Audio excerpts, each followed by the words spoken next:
اب دوسرا جو اس کا مقصد ہو سکتا ہے بظاہر وہ یہ ہو سکتا ہے کہ خوف و ہراس شروع میں اتنا پھیلا دیا جائے کہ اس کے بعد لوگ نکلیں ہی نہ، کاغذات نامزدگی جمع کرانے کے معاملے پر ہی بددل ہو جائیں، مایوس ہو جائیں اور جمع ہی نہ کروائیں، اور اگر کچھ جمع کروانے میں کامیاب ہو بھی جائیں تو پہلے سے ہی ایسا ٹیرر پھیلا دیا جائے کہ انہیں پتہ ہو کہ جناب یہ الیکشن ہم نہیں جیت سکتے، مشکلیں ہی مشکلیں ہیں تو لعنت بھیجو، تو انہیں ہارنے پر اور شکست تسلیم کرنے پر مجبور کر دیا جائے۔ تو اگر تو اس کا مقصد یہ تھا تو اس میں بھی ناکامی ہوئی ہے، کیونکہ الٹا ہم نے یہ دیکھا کہ جو لوگ ڈٹرمنٹ تھے انہوں نے ہر طرح کی کوشش کر کے، لیگل لڑائی لڑ کے، عدالتوں کے دروازے کھٹکھٹا کے، اور یہاں پہ عدالتوں کی بھی تعریف بنتی ہے، خاص طور پر لاہور ہائی کورٹ نے جس طرح سے اسپیشل بینچز بنائے اور چھٹیوں میں ساری دادرسی کی، تو بڑی بات ہے یہ، ایسا میں ایکسپیکٹ نہیں کر رہی تھی انفارچونیٹلی، جو پچھلی ساری ایک ہمیں نظر آ رہی تھی ہسٹری ریسنٹ پاسٹ کی، لیکن یہاں پر لاہور ہائی کورٹ کو خاص طور پر باقر علی نجفی صاحب کو کریڈٹ دینا، میرا خیال ہے کریڈٹ نہ دینا زیادتی ہوگی، اور ان کے حکم پر بھی بہت سارے جو آج معاملات تھے وہ سارٹ آؤٹ ہوئے، بہت سارے امیدواروں کے کاغذات جمع ہو گئے، 2-4 لوگ ابھی بھی رہ گئے ہیں پی ٹی آئی کے سٹل، لیکن اب وہی بات ہے کیونکہ عدالتوں نے ان کے بارے میں حکم جاری کر رکھا ہے تو امید ہے کہ ان کو اس پہ ریلیف مل سکتا ہے، کیونکہ حکم آلریڈی ان کا اس کے اوپر جاری ہو چکا ہے کہ جناب ان کے کاغذات جمع کیے جائیں۔ حماد اظہر کے معاملے میں تو ایون خود آنا پڑا آر او کو، وہاں پہ ریٹرننگ افسر کو خود آ کے کروانے پڑے، اس حد تک انہوں نے اس پہ ریزسٹ کیا وہاں کی جو انتظامیہ تھی، تو یہ والی صورتحال تھی۔ دوسری طرف جو سلمان شاہد ایڈوکیٹ ہیں، پی ٹی آئی کے ایک ینگ لائر ہیں، اور یہ جو خاص طور پر 9 مئی کے مقدمات، دہشت گردی کے مقدمات میں جو مختلف ورکرز ہیں، خواتین ہیں، ان کے کیسز کو انسداد دہشت گردی عدالت میں، سیشن کورٹس میں بیچارے لڑتے پھر رہے ہیں اور بڑی محنت کر رہے ہوتے ہیں، اکثر میں ان کو فالو کرتی ہوں، اور کافی لوگ انہوں نے ریلیز بھی کروائے ہیں پی ٹی آئی کے، ضمانتیں بھی ملی ہیں، بہت سے لوگ مقدمات سے بھی ڈسچارج ہوئے، تو بڑا ایکٹیو ممبر ہے۔ تو یہ بھی آج اسی طرح سے ایک جگہ پہنچے ہوئے تھے کاغذات نامزدگی جمع کروانے کے سلسلے میں، اور وہاں سے ہی ان کو پھر حراست میں لے لیا گیا، اور اس کے بعد پھر کئی گھنٹے ان کا کچھ اتا پتہ بھی نہیں تھا کہ وہ ہیں کہاں۔ اس کے اوپر پھر وکلا نے کافی شور مچایا، احتجاج بھی ہوا، اگین ہائی کورٹ کا جا کے دروازہ کھٹکھٹانا پڑا، اور پھر اس کے بعد الٹیمیٹلی ان کی رہائی جو ہے وہ کافی لیٹ نائٹ جا کے ممکن ہوئی۔ تو سلمان شاہد صاحب تو پھر رہا ہو کر واپس آ گئے، لیکن جو بھی مطلب ایک حد ہو سکتی ہے، ہر اس حد کو کوشش کی گئی کہ جا کے چھوا جائے اور اس کو کر دیا جائے وہ کام، جہاں جہاں کی جتنی میکسیمم رکاوٹ ہو سکتی ہے، اور یہ ابھی صرف پہلا مرحلہ ہے، ابھی بہت مرحلے آنے ہیں۔ ابھی آپ دیکھیں گے کہ جائز ناجائز کتنے طریقوں سے یہ جو کاغذات نامزدگی ہیں انہیں مسترد کیا جائے گا، ایویں کوئی بھی بہانہ بنایا جا سکتا ہے، یہ سگنیچر ٹھیک نہیں ہے جی، میچ نہیں کر رہے، فارغ،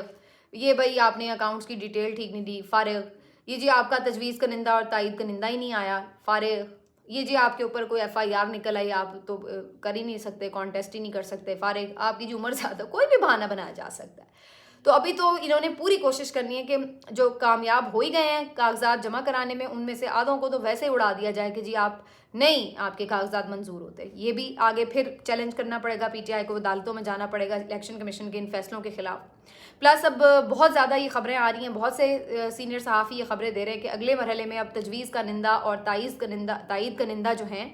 وہ اپنا بندوبست کر لیں، اپنی سیفٹی کا بندوبست کر لیں، کیونکہ اگلے مرحلے میں بہت یہ خبریں آ رہی ہیں کہ جناب اب ان کو اٹھایا جائے گا، پکڑا جائے گا، کیونکہ جب یہ کاغذات نامزدگی منظور ہونے ہوتے ہیں، ان کی تصدیق کروائی جاتی ہے، اور پھر جو تجویز کنندہ ہوتے ہیں یا تائید کنندہ ہوتے ہیں وہ پھر آ کر اس کی جب گواہی دیتے ہیں تو پھر آگے پروسیس ہوتا ہے۔ تو جب وہ ہوں گے ہی نہیں اویلیبل، یا ان سے آن ریکارڈ اس قسم کے اغوا کر کے، تشدد کر کے، زور زبردستی سے ایسے بیانات لے لیے جائیں کہ بھائی ہم نے تو نہیں کیا تھا، ہم تو نہیں ہیں اس کے تائید کنندہ، تو اس طرح سے ان کے بیانات بھی بدلوائے جا سکتے ہیں۔ تو یہ بھی ایک کارروائی کے اگلے مرحلے میں ان کے اوپر ایک کریک ڈاؤن نظر آ سکتا ہے۔ پھر اس کے بعد بھی آگے کیمپین کو تو خیر ویسے ہی آپ بھول جائیں، کیمپین تو جس طرح سے ہو رہی ہے تو آپ کو پتہ ہی ہے، اور اس کے بعد بھی آگے ہر مرحلے پہ ایک امتحان ہے۔ اگر یہ پولنگ ڈے پہ پہنچ جاتی ہے بات تو پھر بھی مسئلہ رہے گا، پولنگ کے معاملے میں بھی یہ رکاوٹیں ڈالیں گے، پی ٹی آئی کے ووٹر سپورٹر کے لیے اتنا آسان نہیں ہوگا، جا کے ووٹ کاسٹ کرنا مشکلیں ہوں گی ان کے لیے۔ پھر اس کے بعد اگر ہو جائیں گے تو پھر فارم 45 پہ آپ کو لڑائی کرنی پڑے گی، وہ نہیں مل رہا ہوگا، پھر اگر آپ لڑ جھگڑ کے وہ حاصل کر لیں گے تو پھر اس کے بعد آپ کو جو ہے وہ حتمی رزلٹ نہیں دیا جا رہا ہوگا، صبح جو آپ کے نتائج ہیں وہ تبدیل ہو جائیں گے، اور رات کو آپ کو 45 فارم پہ کچھ ملا ہوگا، صبح کچھ اور آ رہا ہوگا، تو اب بھی یہ بہت لمبی لڑائی ہے، اور ہر مرحلے پر ایک نیا آگ اور خون کا دریا جو پی ٹی آئی کو کراس کرنا ہوگا. تو یہ بہت ایک لمبی جدوجہد ہے جو اسٹل 2 سال سے آلموسٹ اب ہونے والے ہیں چل رہی ہے, اور ہر مرحلہ اس کا ایک الگ قسم کا مرحلہ تھا. سنس عمران خان صاحب جب اقتدار سے نکلے اس کے بعد ان کی پوری کیمپین, پھر ضمنی انتخاب پنجاب کے, پھر ان کے لانگ مارچز, پھر اس کے بعد اسمبلیوں کی تحلیل, پھر اس کے بعد پھر الیکشن کے لیے پوری ایک لانگ مارچ اور کیمپیننگ, پھر اس کے بعد 9 مئی, پھر 9 مئی کے بعد خان صاحب کی گرفتاریاں, کیسز, پی ٹی آئی کے لوگوں کے لیڈرز کے کیسز, گمشدگیاں, اور یہ سب پی ٹی آئی کا ٹوٹنا اور جانا لیڈرز کا, اور مطلب مختلف مرحلے اس میں آتے رہے, اور اب یہ مرحلہ پہنچا یہاں تک. اور ہر مرحلہ پہلے مرحلے سے بہت مشکل بھی ہوتا ہے, کہیں آپ کو پھر پیچھے بھی ہٹنا پڑتا ہے, کہیں آگے بھی آنا پڑتا ہے, لیکن بڑی جس کو کہتے ہیں تندہی اور ثابت قدمی سے پی ٹی آئی کے لوگوں نے, بہت لوگ اس پہ تنقید کرتے ہیں جی پی ٹی آئی کے لوگ اس طرح سے ریزسٹ نہیں کر پائے, یا اس طرح نہیں ہو گیا, یا اس طرح نہیں ہو گیا. میں سمجھتی ہوں تاریخ میں ایسی مزاحمت شاید ہی کسی نے کی ہو, جو پاکستان تحریک انصاف کے کارکنان نے, ان کے خواتین نے خاص طور پر جس طریقے سے مزاحمت کی ہے, جو ان کے سوشل میڈیا کے لوگ ہیں انہوں نے جس طرح اس تحریک کو زندہ رکھا ہے. یہ سب چیزیں جو ہیں وہ تاریخ کا حصہ ہیں, اور آنے والے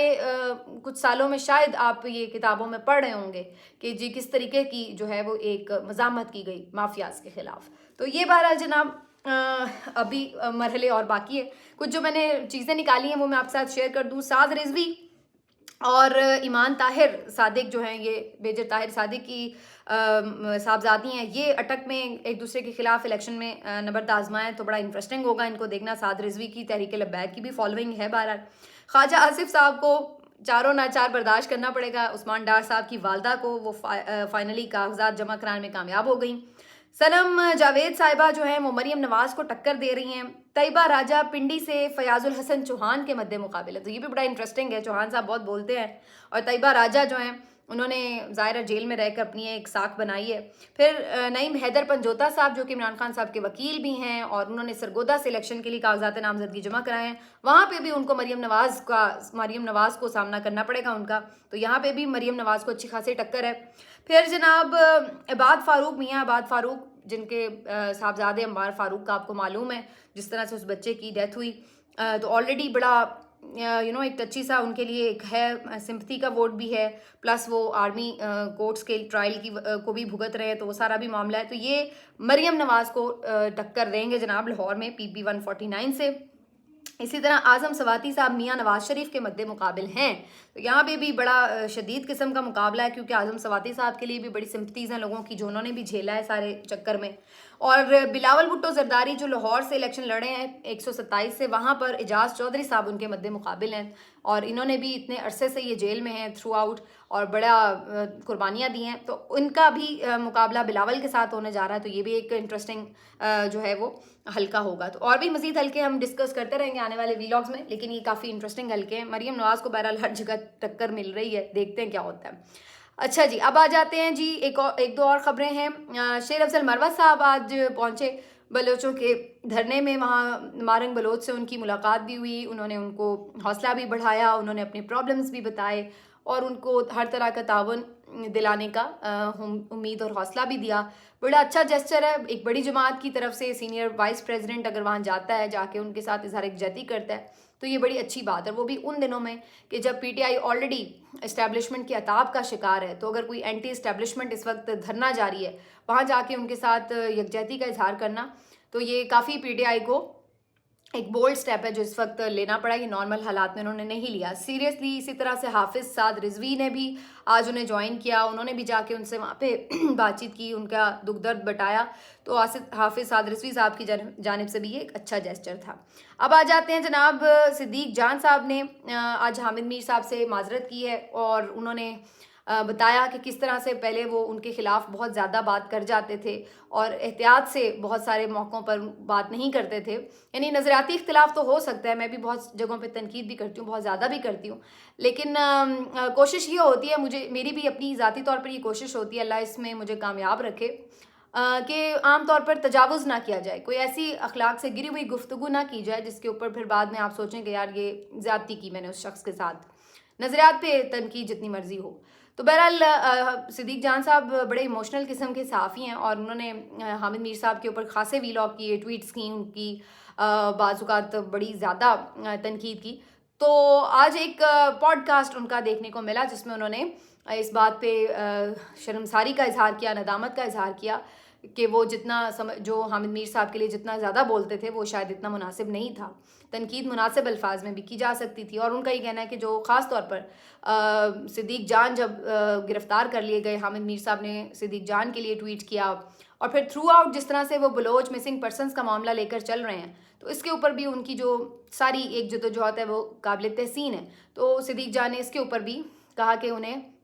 حامد میر صاحب کی جو رسپیکٹ ہے ان کے دل میں وہ اس میں اضافہ ہوا ہے. اور اب انہوں نے پھر ساتھ ہی کمٹ کیا کہ جو انہوں نے ویلاگز یا ٹویٹس اس سے پہلے حامد میر صاحب کی ذات کے حوالے سے کیے وہ اس کو ڈیلیٹ کرنے جا رہے ہیں. تو یہ بڑی اچھی اعلیٰ ظرفی کی بات ہے. میرا خیال ہے یہ بہت اچھا اگزامپل سیٹ کیا ہے صدیق جان نے. ہم سب غلطیاں بھی کرتے ہیں، اس سے سیکھتے بھی ہیں، اور اچھا انسان وہی ہوتا ہے کہ اگر کہیں اسے لگے کہ اس نے کہیں تجاوز کیا ہے تو اس کو اس بات پہ ندامت بھی ہو اور وہ اس کا حوصلہ بھی رکھے کہ وہ اس کو تسلیم بھی کر سکے. تو مجھے صدیق جان کی اس بات نے امپریس کیا. اب آ جاتے ہیں جی، دو چھوٹی چھوٹی خبریں ہیں وہ میں آپ کو بتا دوں. ایک تو جی افسوس کی بات ہے، عمران خان صاحب کے جو ماموں ہیں جاوید زمان صاحب، ان کا انتقال ہو گیا ہے. اور یہ بھی خبر آ رہی ہے کہ ان کے فیملی کی طرف سے اور لائرز کی طرف سے کوشش کی جا رہی ہے کہ عمران خان صاحب کو پرول پہ رہائی مل سکے تاکہ وہ شرکت کر سکیں جنازے میں یا تعزیت کے لیے پہنچ سکیں. مجھے معذرت کے ساتھ اس کا امکان کم نظر آ رہا ہے، کیونکہ وہ تو بالکل پاسبل ہی نہیں ہے کہ عمران خان صاحب کو ایک لمحے کے لیے نہیں جیل سے باہر یا جھلک نہیں ان کی آنے دے رہے. تو میرا نہیں خیال ہے کہ ایسی کوئی سہولت انہیں دی جائے گی. قانونی طور پر بالکل بنتی ہے، ان پہ کوئی اس وقت جرم نہیں ہے. جو جرم میں سزا ہوئی تھی وہ معطل ہے. تو ایسا کوئی ابھی تک وہ کوئی مجرم تو ہے نہیں کسی کیس میں. تو پھر بھی اگر انہیں یہ سہولت نہ دی جائے تو بڑی زیادتی ہے. لیکن یہاں پہ جہاں اتنی زیادتیاں ہو رہی ہیں تو یہ بھی زیادتی ہو ہی جائے گی. تو بہرحال جی یہ ایک افسوس کی خبر ہے ان کے لیے. باقی رانا ثناء اللہ صاحب کی آج گاڑی کو ایک حادثہ پیش آیا. خبر یہ آ رہی ہے کہ ان کی گاڑی کو ضرور نقصان پہنچا ہے، لیکن رانا ثناء اللہ صاحب اس حادثے میں محفوظ رہے ہیں اور انہوں نے اپنی خیریت سے مطلع بھی کر دیا ہے. تو بہرحال ہاں سب کے لیے اللہ تعالیٰ اچھا کرے. لیکن بات وہی ہے کہ میں پہلے بھی کل یہ کہیں بات کر رہی تھی کہ بعض اوقات آپ کے لیے بڑی وارننگز ہوتی ہیں، بڑی ایسی چیزیں ہو رہی ہوتی ہیں کہ جو جیسے اللہ تعالیٰ آپ کو کہیں جگا رہے ہوتے ہیں. تو جب آپ موت کو قریب سے دیکھتے ہیں تو آپ اس چیز کی طرف آتے ہیں کہ ہماری زندگی جتنی بھی ہے ہمارے ہاتھ میں